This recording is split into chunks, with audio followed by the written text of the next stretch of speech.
So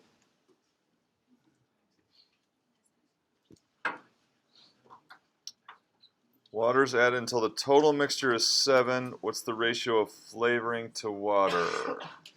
Morgan, did you get that? What was that? Uh-huh.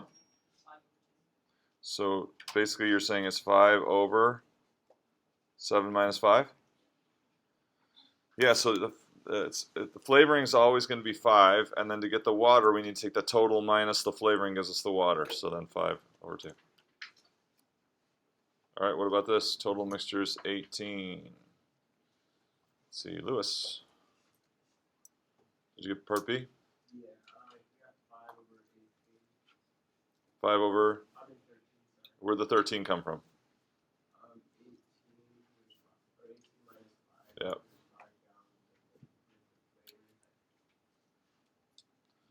Okay, and so that was just warm up because this this function they want you to write, function f, the input is the total gallons of flavoring, or total gallons of mixture, and then the output's going to be this ratio.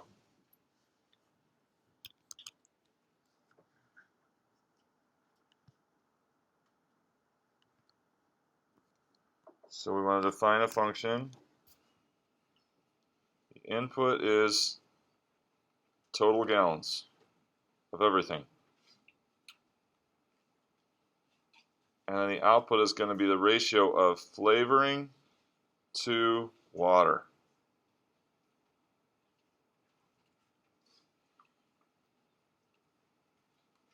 So in terms of x, what is our ratio of flavoring to water? We got this.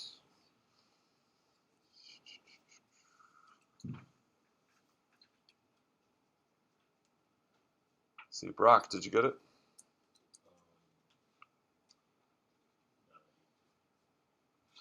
Okay, Angelina, did you get it? So we want the ratio of flavoring to water if x is the total gallons of the mixture.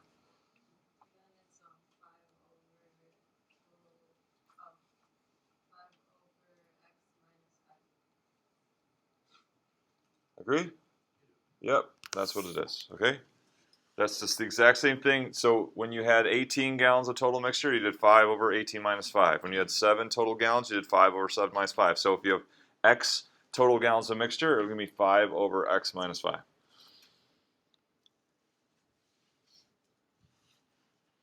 Okay, so where are we going with this?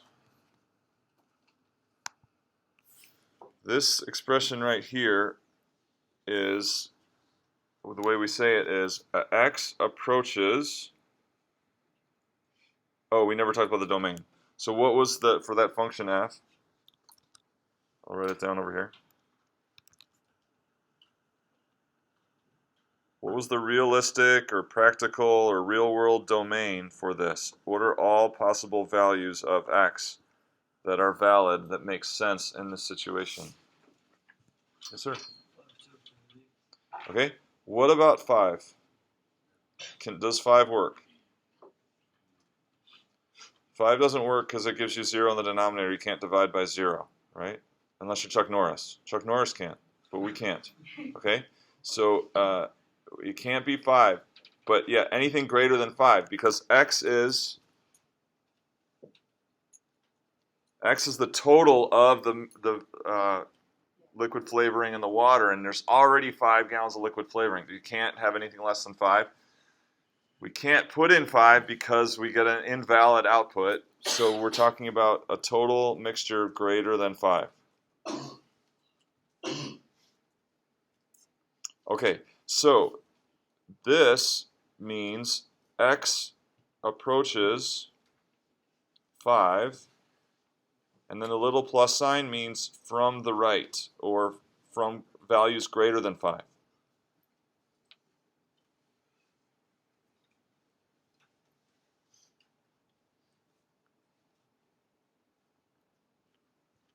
From the right meaning like on a number line, right? So we think on a number line like this, here's 5. So this is the right over here. So we're going to have values of x getting closer to 5, but never reaching 5. So the idea is like a sequence of numbers.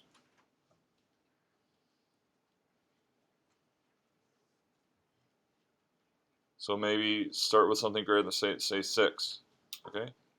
And then maybe 5.3,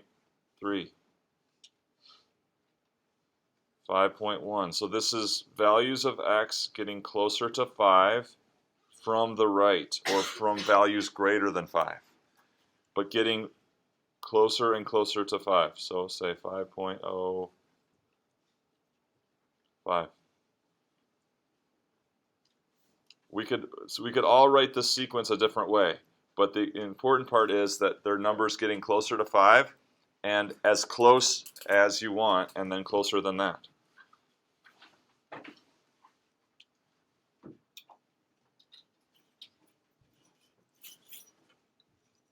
So this is the idea, this sequence right here is the idea of x approaches 5 from the right.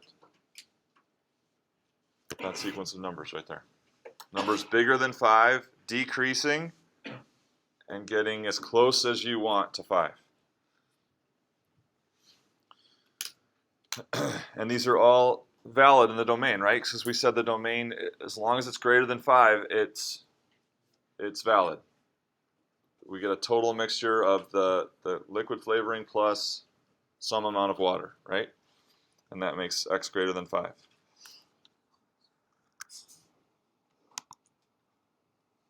So what happens to r, or the output of our function? The output of our function is r here, the ratio.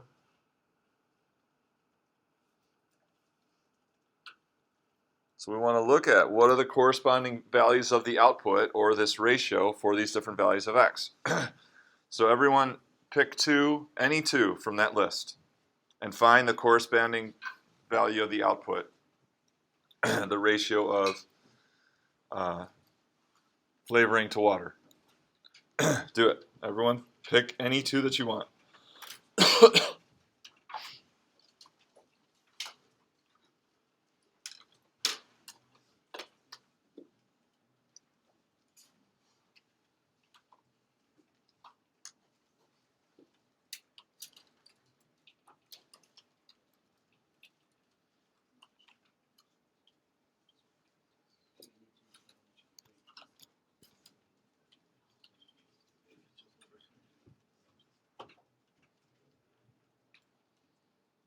Anyone do 5.3? What'd you get for it? Just shout it out, nice and loud. Nice and loud. 16.67 for 5.3. Okay, anyone do 5.1? 50. 5.05. 100. 5.02. 250.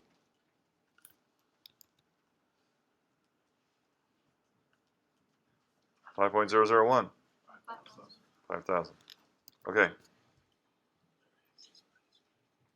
So what is happening to the ratio as x approaches 5 from the right, or as the total number of gallons gets closer and closer, it reduces down to something really, really close to 5? What's happening to this ratio? It's getting really big, right? So it's getting really large. Ratio gets really large. And so why does that make sense, thinking about what's happening with the drink, with the liquid, the flavoring, and the water? So the ratio gets really large. Why? Why does that ratio get really, really large as our total mixture gets closer and closer to 5? There's not very much water at all, so it's very strong.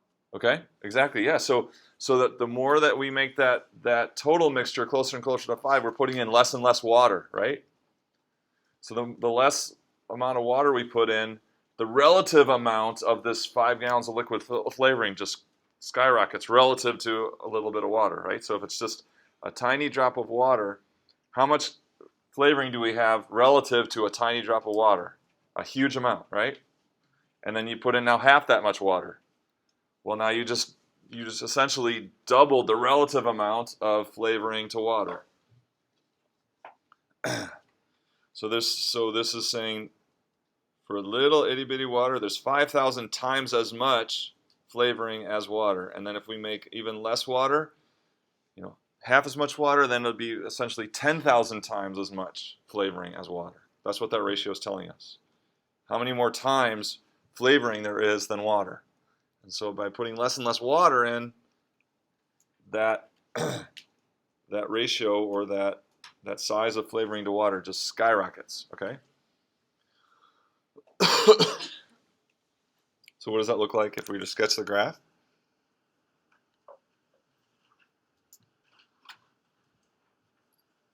So say here's 5. So our domain is only for values of x here greater than 5. And at 6 it was 1. And then at 5.3 it was way up at 16.7. 5.1, 50. So what's happening as we get really close to 5, the value of y, the output value, just gets really big really fast. So it looks something like this.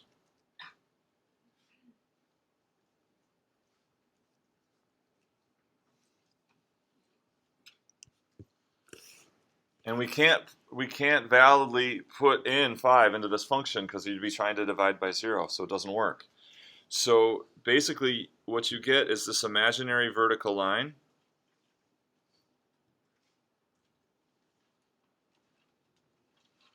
that the output will go skyrocket, shoot up to really big numbers, and as big as you want. So you pick any large number that you want, 1,000,000, 1,000,000,000,000, 1,000,000,000,000 to the trillion, and then you can get close enough to 5 so that your output eventually reaches that number. Okay?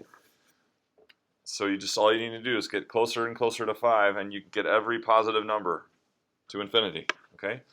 So, and this is that ratio of mixture to water just skyrocketing as you put in less and less teenier and teenier amounts of water in. Okay? And so this imaginary vertical line is called a vertical asymptote.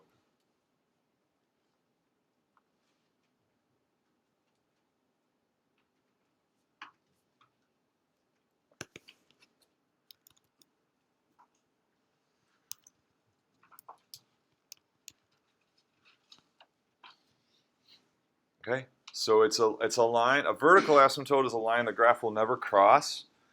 And as you get close to it, you'll see the output whirling off to positive infinity or down to negative infinity. Okay? So that's the idea of a vertical asymptote. And how do we get vertical asymptotes? Well, it's when we've got a denominator, and that denominator is getting really, really close to 0. That's what's happening here. Right? As x approaches 5 from the right, then that denominator is getting very, very close to 0. So then the ratio, the fraction, gets really, really large, positive or negative. Okay, so let's look at your next example. Any questions on the drink problem or vertical asymptotes?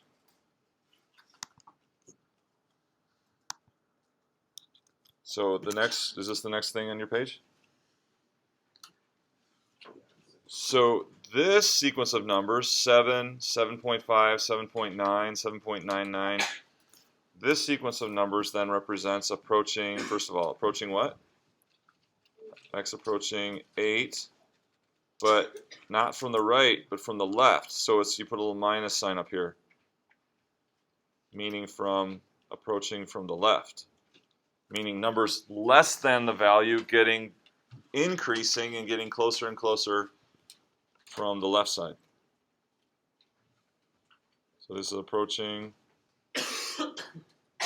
8 from the left. That's what that means. Okay? So here's this 1 over x minus 8. So pick any two of these, crank out the values of the function, the output for these And let's see what this does.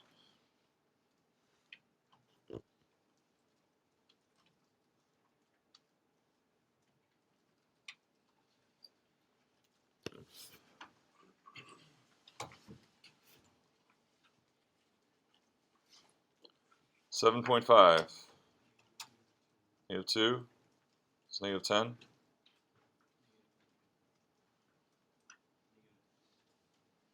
Is that right? Okay. And then we could do 7.9999.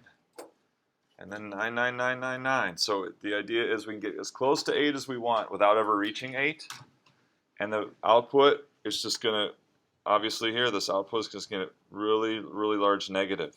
It's going to spiral off to negative infinity as we get really close to 8 from the left. Okay, so just a warning. In these two examples, we saw, in the previous example, we saw that as it approached 5 from the right, the function went to positive infinity, got really big positive numbers, and as we approached from the left here, we got negative numbers. But that's not a rule. So you can redesign these functions so that it switches. Does that make sense? So just because it's approaching from the left doesn't mean you're going to always, the output will always get big negative. It can approach from the left and get big positive, and it can approach from the right and the output can get big negative. Okay, so that's not a correspondence. Okay, it depends on the function. It depends on the function whether your values are going to get big positive or negative coming from the left or from the right. So let's just look at the graph of this.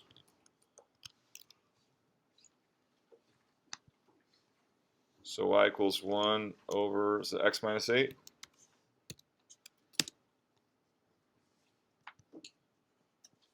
So you see that imaginary vertical line. It's not part of the graph, but that's that vertical asymptote. And what did you just show? We just found some ordered pairs down this way, like this. 7.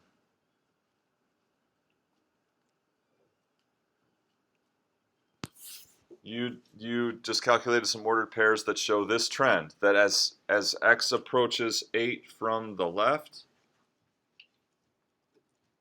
which is that right there, values of f of x get really big negative. That's how we say that. As x approaches 8 from the left, the values of the output get exceedingly large negative, or exceedingly large negative values.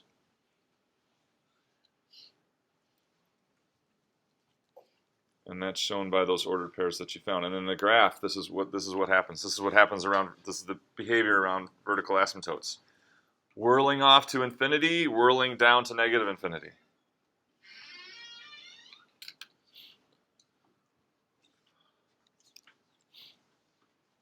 Okay.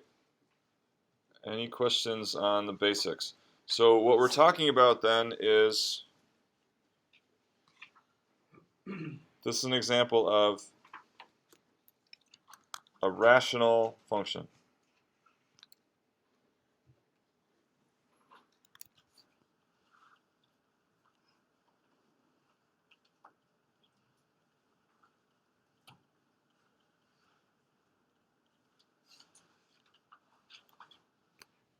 So rational functions are, it has the word ratio in it.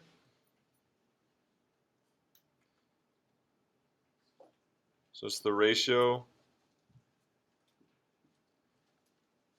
of two polynomials. So we just got done talking about polynomials. What are those? Those are their sum or difference of terms with whole number exponents and real coefficients. And so if you take a polynomial and divide it by another polynomial, you just created a rational function. So they look like this. So there's one polynomial in the numerator, you could call it like n, and one polynomial in the denominator, you could call it d. So these are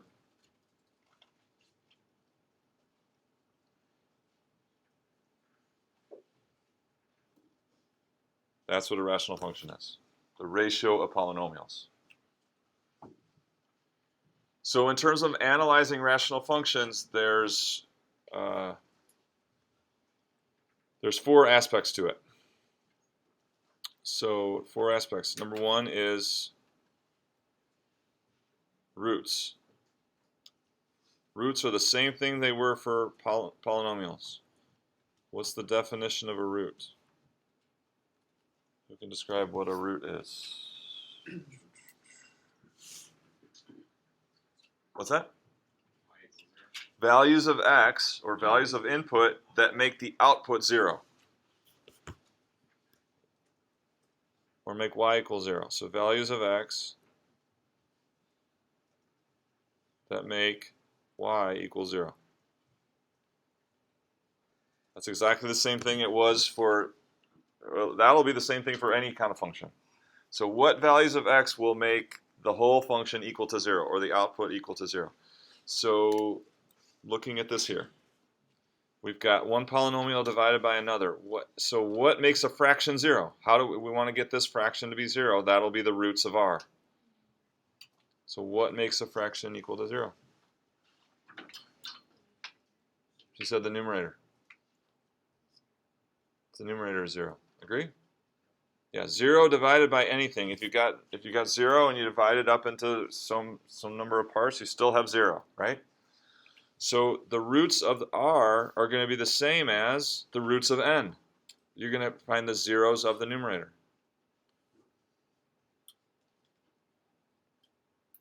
So you want find the roots of n.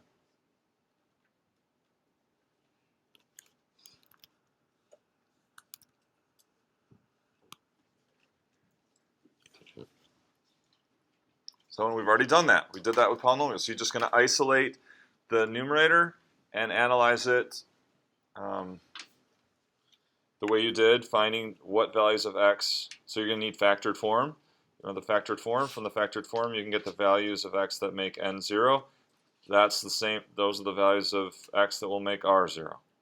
Okay, y-intercept, same thing as before. How do we find the y-intercept? Courtney, how do you find the y-intercept of a function?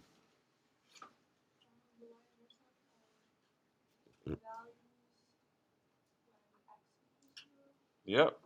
So is it values?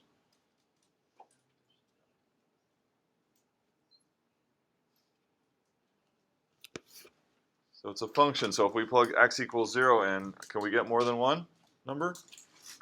We can only get one, right? So there's going to be only one y-intercept. So for instance, in this one I've half graphed right here. If I plug x equals 0 into this, what do I get?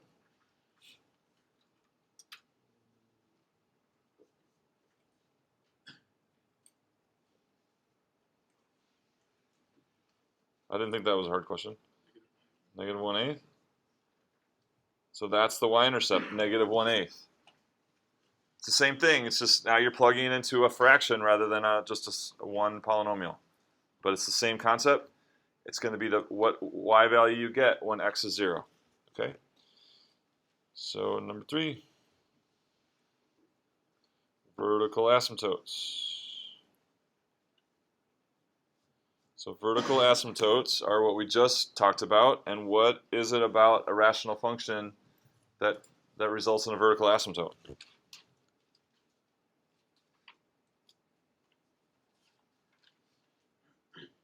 Why are we getting a vertical asymptote at 8 here? Yeah, where the denominator equals 0. So this is the vertical asymptotes are the roots of d. The roots of d.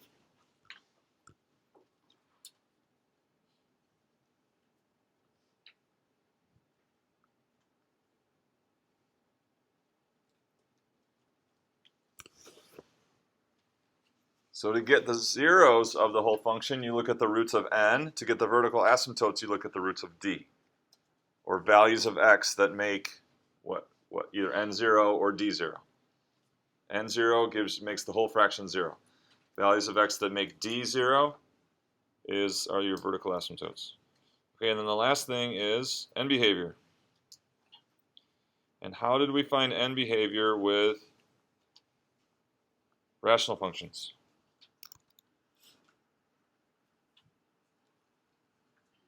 I'm sorry, polynomials. What did we do? We looked at the leading term, right? We looked at the leading term, that term that had the highest power of x. That was what we focused on, and whatever that did for large values of x, the whole polynomial did for large values of x. So now we have the ratio. We don't have a leading term because we have a ratio of two polynomials. But we do have what's called now the effective leading term.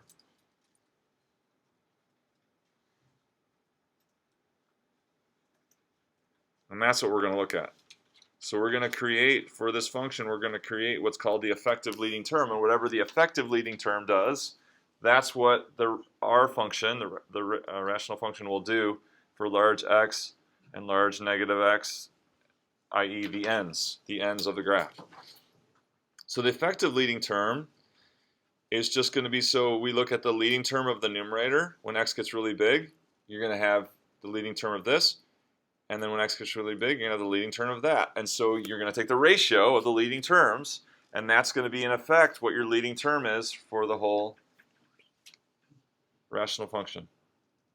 So the effective leading term is the ratio of the leading terms.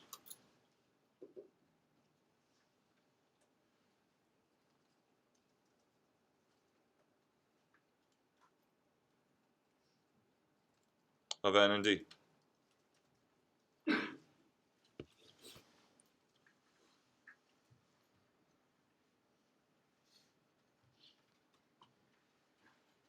Okay, so what's new here?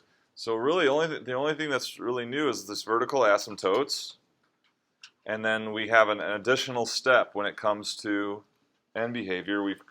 Rather than just looking at it and isolating the leading term, we've got to kind of do a little calculation first to find the effect, what we call the effective leading term. Okay, so let's do some examples of that. So look at, if you flip way ahead, I think it's 235 maybe?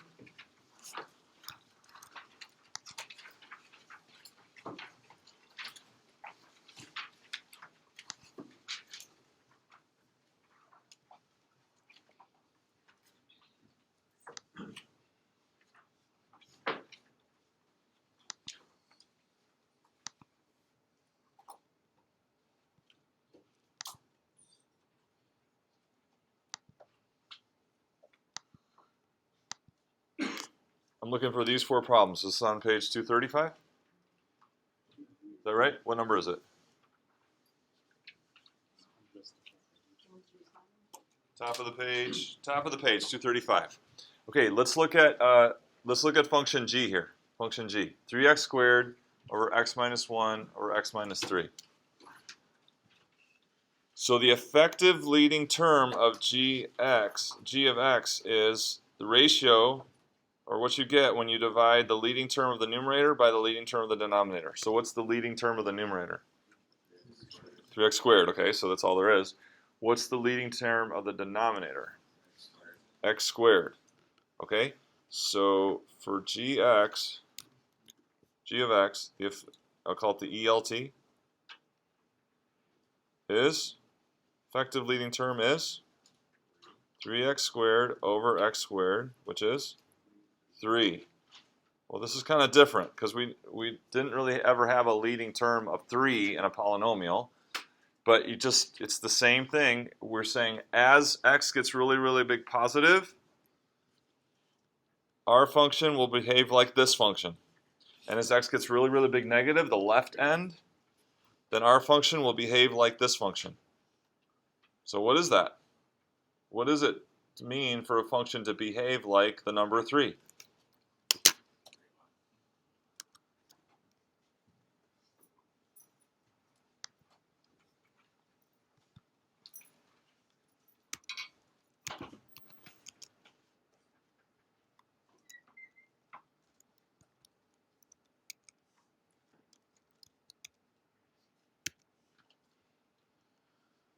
So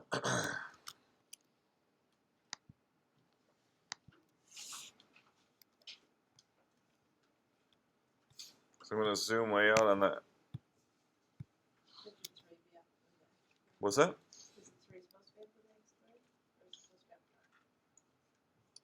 It's the same thing.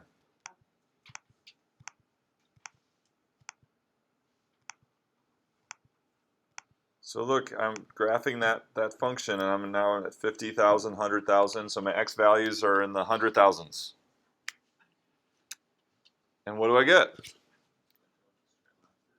Y equals 3.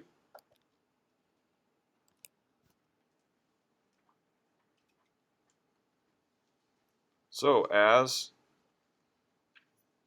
x gets increasingly large, positive,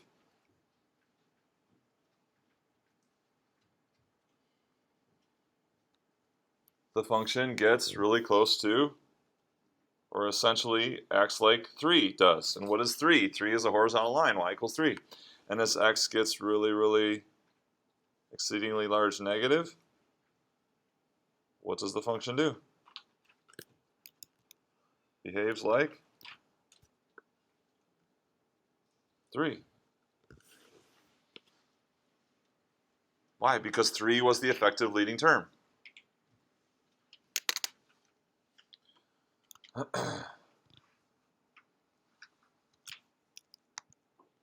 Okay, so let's look at this one.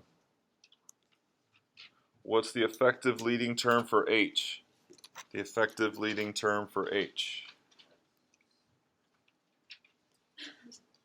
It's x squared, so our effective leading term for h would be x squared divided by x, which equals x. So now our leading term is x. As x gets exceedingly large positive, that's this one here, what does our effective leading term do?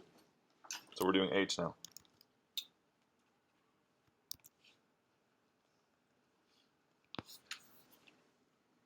Our effective leading term is x. So as x gets really, really big positive, what does our leading term do? Yeah, it gets really big positive. And as x gets really, really large negative, that's the second question here. What does our leading term do? Well, it is x. Our leading term is x, so the leading term is just going to do the same thing that x is doing. And what does y equals x look like? We know that y equals x looks like it's just a line, 45-degree angle line like this, right? Y equals x. X and y coordinates are the same for all points on that line.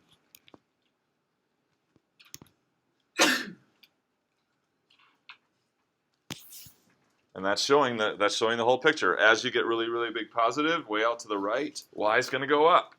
And as you go really big negative for x, y is going to go down. So that's exactly the same as what we did with polynomials. All right, this last one, effective leading term for k. Leading term of the numerator, leading term of the denominator. Effective leading term then is, so this is we never saw in polynomials, we never saw a leading term like that, so we had to talk about that. So as x gets really, really big positive, so think x is a million, x is a trillion, x is a trillion to the trillion. All right, what is 5 over a super huge, large positive number? Essentially. 5 over a really, really, really large positive number. 0, right? It's essentially 0. Same with 5 over a really, really big negative number. So way out at the ends of this graph, the right end and the left end of the function k, your y values are essentially 0. They're just as small as you want them to be, close to 0. So the end behavior is just 0. Just like for g, the end behavior was 3. Right? It just got closer and closer to 3 on either end. Here it gets closer and closer to 0 on either end as x gets really, really big.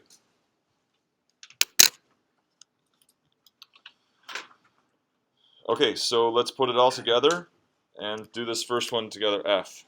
So for f, we got 4 things we're going to analyze here.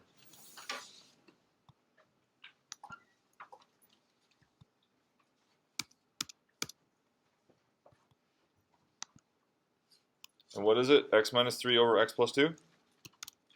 Do I have that right? Okay, so roots. What are the roots of this function?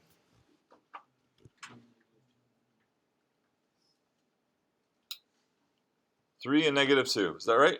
3 and negative 2. No, not 3 and negative 2. Just 3. Negative 2 does not make this function 0. Negative 2 makes this function undefined. Roots are values of x that give you a 0 output. 0 for the output. And that's only the roots of the numerator. So that just x equals 3. Okay? Y-intercept. Negative 3 over 2. That's when x is 0, we get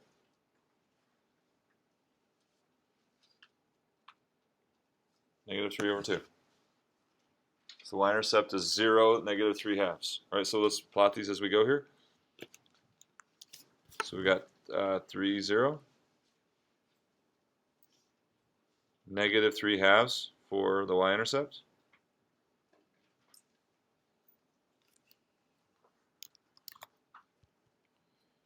Vertical asymptotes. Negative 2. So x equals. So it's the equation of a line, so it's going to be x equals negative 2. So we're going to have an imaginary vertical line that the graph will never cross. Because negative x equals negative 2 will make this function undefined. Finally, end behavior. To get the end behavior, we need the effective leading term, which is x over x. Leading term of the numerator divided by the leading term of the denominator gives 1. So as x gets really, really big positive, what does this function do? What is it like? 1. So for really big x values, we're essentially going to get y equals 1. And then for really, really big negative values, 1.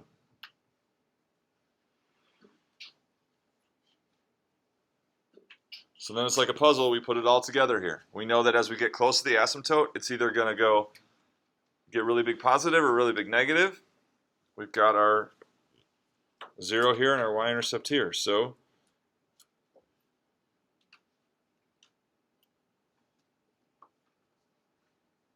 now, is it going to go up to positive infinity or down to negative? How come we know it can't possibly go to positive infinity? Because if it did, it would have another root. You see that? It would have to cross the x-axis. We know there's no roots there. The only root is at 3. So if it can't cross this axis, it's got to go down to negative infinity. That. And then coming from this way, coming close to this asymptote this way, is it going to go down to negative or up to positive? Has to go to positive, or else there'd be a root here, but there's no roots here. So it's got to go up to positive.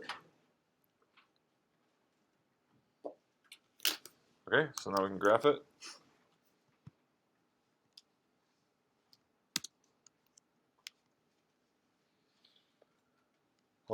I'll get rid of what I wrote and then zoom out, and we can see that it looks like what we said. Any questions on the 4 aspects of rational functions sketching this graph? So if I zoom out, that's what we did. And if I zoom out on the y-axis, or zoom out on the x-axis, what's it going to look like?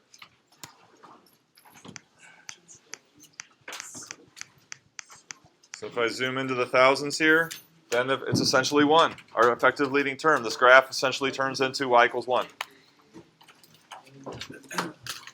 Okay, so here, let me just talk about the exam for a sec. So your exam is Friday and Monday. I think it makes more sense to put this stuff on this exam now when it's fresh, rather than in a month on the next exam when it's not fresh and it doesn't relate to what we'll be doing next. So today's stuff, and we'll review a little bit of the homework on Friday, will be on this exam coming up Friday and Monday. Review materials are on Blackboard. Oh.